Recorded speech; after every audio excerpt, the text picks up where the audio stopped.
Саламатсыңарбы, балдар? Келгиле, кыргыз тилин жана орус тилин чогуу үйрөнөбүз. Биз алгач эң жөнөкөй сөздөрдөн баштайбыз. Даярсыңарбы? Анда биз менен чогуу болгула. Достор, бүгүн биз мөмө жемиштердин кыргызча жана орусча туура аталыштарын үйрөнөбүз. Алма, яблоко, анар, гранат, алча, вишня,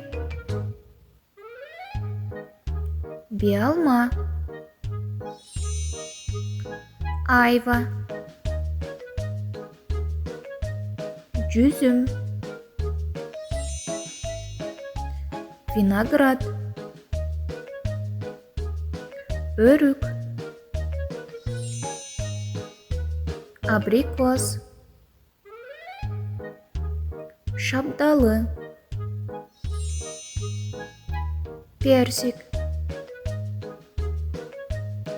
алмурут, груша, кара өрүк,